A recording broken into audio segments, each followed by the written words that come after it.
Hi everyone, this is Suzanne Wagner. I'm doing a little blog today because I'm in New Zealand, and this one is called The Marvels of Fiordland in New Zealand. Yesterday was one of those days that one never forgets. When you see such a powerful force that nature has sculpted and is continuing to shape, we recognize how we are so very young in the evolution of all things on this planet. When I die, I want to become one of those particles of water cascading down precipitous cliffs, but then allowing the wind to carry me once again skyward.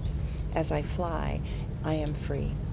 Free as those winds, untethered and yet tranquil. Some people see heaven as a sunny green garden. I see heaven as a tropical rainforest filled with life and magical things hiding inside the fronds of a tree fern and hiding in small crevasses on the cliffs. I see heaven as the process of active life in all forms, shapes, jostling for positions in a lush paradise that soaks up the sun and the rain. I see heavens as a destructive yet dynamic process of creation dancing with life. In that moment, I witnessed life giving more meaning and poetic depth to heaven. Life is wet, muddy, messy, tempestuous, unexpected, and wildly addictive. Yesterday, heaven looked out through my eyes and soul and felt a longing to become a part of something so beautiful and mysterious. I think the angels felt envy as they witnessed my soul being cleansed by the rain and as I had new life breathed into my being. New Zealand has been a surprise for me. Everyone I know who has gone to this lovely island said it was so very beautiful. Stunning was a frequent word. I honestly had not really researched this country before I came. I expected fjords similar to Norway, but these are radically different. The tempestuous southern oceans that are the fertile ground for so much life are not seas for the faint of heart. I thought the wild North Sea was something to behold, but these almost untouched places are so remote in the southern island of New Zealand that they are mostly inaccessible. While the fjords have calmer waters, just outside those places of shelter is a powerful ocean that is unforgiving as it is magnificent. Yet, even in those fjords, the scale of towering mountains and the shockingly sheer cliff faces with hundreds of waterfalls was clearly the greatest show on earth. And the powerful winds that cannot help but twirl and swirl the waters of the fjords is also so alive that as one breathes in the passionate potential of the goddess, it is a remarkable experience.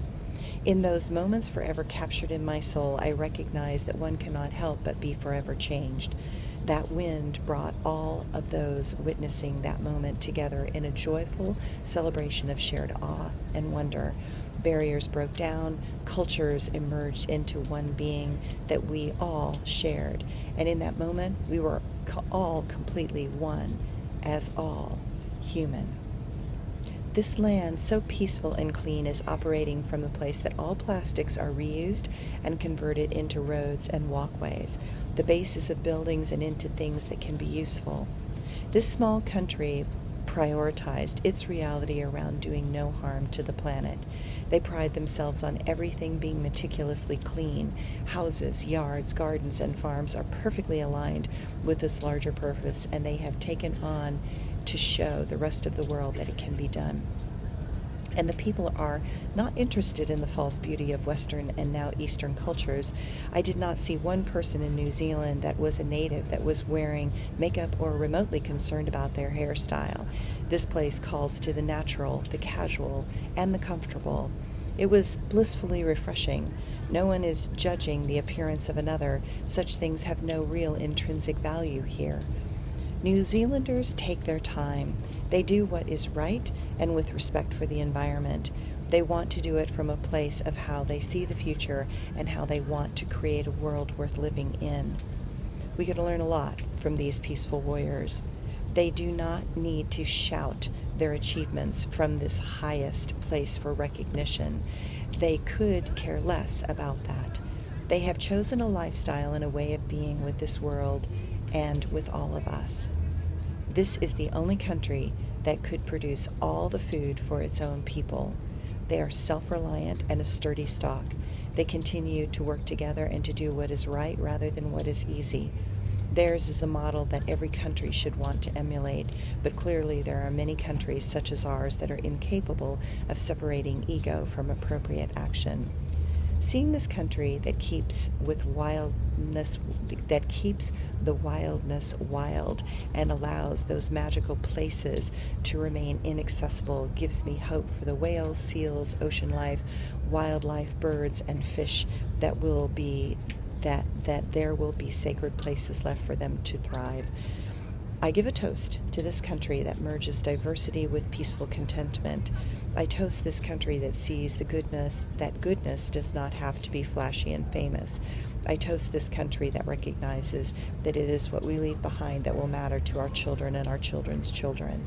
That is a legacy that I believe really matters. I believe that New Zealanders are breaking new ground and have ways that we could all become better and happier. With those lessons now ingrained in my being, I shortly will embark back on my way home.